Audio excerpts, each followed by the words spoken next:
Bonjour à toutes et à tous, je vous remercie. Si vous nous rejoignez, nous sommes en direct sur TV Finance dans votre live, l'émission 100% marché financier. Et tout de suite, nous retrouvons en duplex Nicolas Chéron pour l'interview éco. Bonjour Nicolas. Bonjour. Bonjour, je vous remercie d'être avec nous ce matin. Je rappelle que vous êtes stratégiste marché chez Zone Bourse.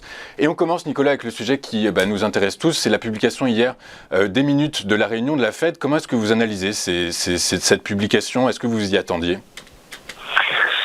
Eh bien, écoutez, mon cher, oui, je m'attendais à une réaction des marchés plutôt positive et je m'attendais à ce que la Fed change son fusil d'épaule. La Réserve fédérale américaine avait deux solutions. Botter en touche par rapport au taux d'intérêt et par rapport au ralentissement de ses achats d'actifs à cause du variant Omicron, ou bien montrer aux investisseurs, au marché, qu'elle prenait la problématique de l'inflation à bras-le-corps et qu'elle allait agir. Et c'est cette seconde option qu'a choisi Jérôme Powell et les membres du board, et cela a particulièrement plu. Nous avons eu ces dernières semaines des chiffres d'inflation qui étaient historiques. L'inflation aux États-Unis était à 6,8%, elle était revenue sur les niveaux des années 80 et ça faisait vraiment peur aux investisseurs. Donc il fallait que la Banque centrale intervienne. Elle nous a parlé de 3 hausses de taux à venir potentiellement en 2022, alors que juste ici, quand on regarde les Fed Funds, le Fed Watch du CME, c'est un outil qui nous permet de mesurer les anticipations basées sur les contrats futurs. Et les Fed Funds envisageaient 2 hausses de taux. La Fed nous parle de 3 hausses de taux. Elle nous parle aussi d'une accélération du ralentissement des achats d'actifs, donc une accélération du tapering qui devrait se terminer à la fin du premier semestre de l'année prochaine. Elle avait retiré, souvenez-vous, le mot inflation, le mot transitoire, quand elle parlait d'inflation lors de ces derniers rendez-vous. Et en fait, en intervenant de la sorte, la Banque centrale nous a montré qu'elle était là. Et c'est ce qui plaît. En plus de ça, si on regarde un petit peu les anticipations pour l'année prochaine, qu'est-ce qu'on attend aux États-Unis l'année prochaine? On attend plus de 4% de croissance, donc une croissance qui resterait supérieure à la normale. On attend un taux de chômage à 3,5%, donc le plein emploi, un marché solide. Et la Banque centrale s'attend à une inflation qui reviendrait à 2,6% en 2022, et donc qui aurait été en quelque sorte transitoire, avec un pic en 2021, une retombée progressive en 2022.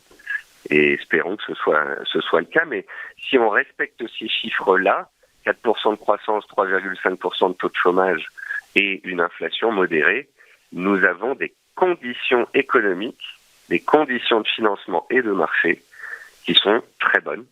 Et c'est la raison pour laquelle on a vu les indices américains exploser hier de plus de 2% par exemple sur le Nasdaq. Je comprends. Du coup, alors vous n'êtes pas sans savoir que la BCE va également prendre la parole aujourd'hui. Du coup, la BCE qui devrait maintenir ses taux directeurs dans là où ils sont actuellement. Du coup, est-ce que cette différence de taux entre place américaine et place européenne est intéressante à trader? Quelle stratégie adopter? Est-ce qu'on se rue sur les valeurs de croissance aux États-Unis et plutôt sur les valeurs défensives en Europe, par exemple? Alors, ça n'a pas tant d'impact que cela, d'autant que cette différence de taux me semble à son paroxysme. C'est-à-dire que quand on regarde la réaction de l'euro-dollar à la déclaration de Jérôme Powell hier, on voit que l'euro-dollar a marqué le pas, qu'il a réagi sur les 1,12 et on voit qu'il est à 1,13 ce matin. Ça veut dire quoi? Ça veut dire que malgré une Fed qui nous parle de hausse de taux, de plus de hausse de taux, d'un tapering plus rapide, on aurait pu s'attendre à ce que le dollar monte. Mais en fait, c'est parce que... Pourquoi le dollar n'est pas monté? C'est parce qu'en fait, on a peut-être atteint le paroxysme de la différence de politique monétaire et de taux entre les deux banques. On sait maintenant, en fait, si vous voulez, que la Banque centrale américaine est susceptible de faire 3 hausses et pas 2. On sait déjà que la Banque centrale européenne, elle, souhaite laisser ses taux bas et faire du quantitative easing. Mais cet écart ne va plus grandir, puisque la prochaine étape, ce serait potentiellement, d'ici 6 mois, que la BCE, à son tour, nous parle de ralentissement des achats d'actifs et puis un jour potentiellement de hausse de taux. Donc je pense qu'on est peut-être au maximum sur cet écart entre les deux banques centrales. Ça se voit sur la parité euro-dollar. J'ai pas l'impression que cet écart va continuer de grandir. Et concernant le fait de privilégier les valeurs de croissance, les valeurs défensives, etc., ce qu'on a vu ces derniers temps, c'est que les valeurs de croissance aux USA, qu'on parle de hausse de taux ou pas, vont bien, mais il faut bien les choisir. Et donc, plutôt que de dire qu'il faut des valeurs de croissance ou pas des valeurs de croissance, ce qu'il vous faut, c'est des valeurs de croissance qui gagnent de l'argent et qui sont des dossiers qualitatifs. En fait, quand vous regardez le Nasdaq, vous prenez d'un côté les grosses valeurs de croissance, les GAFA qui gagnent de l'argent, elles continuent de monter, alors que si vous regardez les valeurs de croissance extrêmes qui gagnent pas forcément d'argent, elles consolident depuis plusieurs mois maintenant. Donc, il faut regarder même à l'intérieur de chaque marché, à l'intérieur de chaque secteur pour voir comment intervenir. Et comme je vous le disais, pour moi, on a atteint un paroxysme sur l'euro-dollar et c'est pas ça qui va changer grandement les choses. Et je pense que Christine Lagarde, du coup, sera inintéressante cet après-midi parce que tout a déjà été dit. Je pense que Jérôme Powell, c'était pour moi le point d'honneur de l'année 2021. Il fallait que ça se passe bien pour pas qu'on gâche Noël. Et maintenant, Christine Lagarde et les 4 sorcières, ce sont des détails, à mon sens. Je vous remercie, Nicolas. Du coup, vous me permettez de basculer sur une autre question. Quel serait votre bilan de l'exercice 2021, justement ? C'était une année magnifique. 25% de croissance de la plupart des indices, notamment sur le CAC, sur le Nasdaq. Une année plutôt linéaire. Tous les marchés sont montés. Sur le CAC 40, un carton sur le luxe, mais quand même une performance qui est bonne sur la plupart des secteurs. Souvent, on me dit, oui, mais l'année 2021 est une année exceptionnelle parce que il y a eu un quantitative exceptionnel, un quantitative easing et des soutiens très forts. Je suis d'accord. Il y a eu aussi des plans de relance, mais il y a eu aussi des résultats d'entreprises historiques. Les bénéfices des entreprises américaines ont atteint des nouveaux records historiques lors des derniers trimestres. Donc, quand on regarde les prix des actions sur 100 ans, ce qui justifie le niveau des prix, c'est que les entreprises gagnent de l'argent. Et ça a été le cas et dans des proportions historiques. Donc, c'est normal qu'on soit tout en haut. C'est une année aussi exceptionnellement historique parce qu'il y a eu des soutiens historiques que sont les buybacks. Les buybacks records cette année. Les entrées de particuliers en bourse records cette année. Les flux vers les actions records cette année. Les plans de relance et le quantitative easing, même chose. Donc, une année exceptionnelle en tout point. Et lorsque je lis d'autres analystes et gérants, j'ai l'impression que ces derniers sont un peu trop catastrophistes pour l'année prochaine. J'en profite pour faire un petit parallèle. Parce que, si vous voulez, l'année prochaine, oui, on aura moins de quantitative easing. Oui, on aura moins de plans de relance qui vont faire leurs effets, etc. Mais quelle va être la map macroéconomique de l'année prochaine? L'année prochaine, on attend 4,4% de croissance mondiale. Oui, très probablement. C'est pas autant qu'en 2021, mais c'est toujours mieux que la croissance moyenne des 10 dernières années. Oui, c'est très clair, mais dans un environnement qui sera probablement un environnement de hausse des taux longs. Du coup, vous parliez en introduction de sélection des dossiers de valeur, etc. Peut-être qu'il va falloir faire le tri dès maintenant dans les sociétés qui ont des ratios d'endettement peut-être un peu trop importants, malgré des niveaux de croissance intéressants. Je vais vous dire un petit secret. On a écouté, faites attention. Tapering is transitory. Je pense que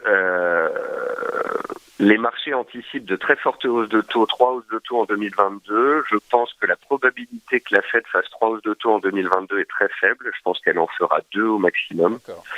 Et je pense qu'au moindre tout sautement des marchés et au moindre ralentissement macroéconomique en 2022, la Fed pourrait faire pause, peut-être continuer un peu le quantitative easing, un certain soutien, les achats d'actifs, peut-être repousser les taux à plus tard.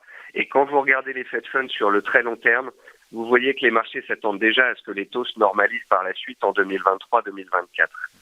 Donc, c'est le tapering qui est transitory. Vous savez, Antoine, c'est pas demain qu'on va se retrouver avec des taux élevés, 3% de taux aux États-Unis, voire 4%. On peut plus ça. On peut plus. Nous sommes dans un monde ultra endetté, où tout le monde a un coût de la dette qui est devenu absolument énorme. Les banques centrales ne peuvent plus monter à long terme les taux d'intérêt, on le sait très bien. Donc là, on nous fait croire qu'il faut agir parce qu'il y a de l'inflation et qu'il faut monter les taux. La Fed le fera peut-être une ou deux fois l'année prochaine, mais ça restera très léger. Donc on ne peut pas se dire qu'on rentre dans un cycle de hausse de taux de 10 ans et qu'il va falloir absolument quitter les sociétés endettées. D'accord. Je pense que pas cette fois. Pas cette fois. Très rapidement, il nous reste peu de temps. Est-ce que vous pouvez également nous faire un bilan sur les PME, l'indice CAC Mid and Small qui cède depuis un mois, qui est en recul plus important, que celui du CAC. Comment est-ce que vous expliquez ça? Est-ce que les dossiers, justement, est-ce qu'on doit faire du stock picking à outrance sur ces sociétés, ou qu'est-ce qui se passe, Nicolas, sur les... C'est une bonne idée, ça, mon cher. En fait, si vous voulez, ça a été ces 6-8 derniers mois, ça a été un marché de flux, et c'est vrai que ça a été un marché de flux qui a été mené par les banques centrales. Et il y a eu aussi énormément de flux entrant sur les marchés qui s'est fait via les ETF. Or, les flux vont vers les marchés les plus liquides, les actions les plus liquides. Les ETF se concentrent sur les valeurs les plus grosses. Du coup, il y a eu un attrait pour le marché action, mais c'est comme s'il avait été extrêmement ciblé. Et quand on regarde sur les small et les mid cap, il n'y a pas eu de collecte de la part des gestions françaises. Il n'y a pas un engouement qui est absolument énorme.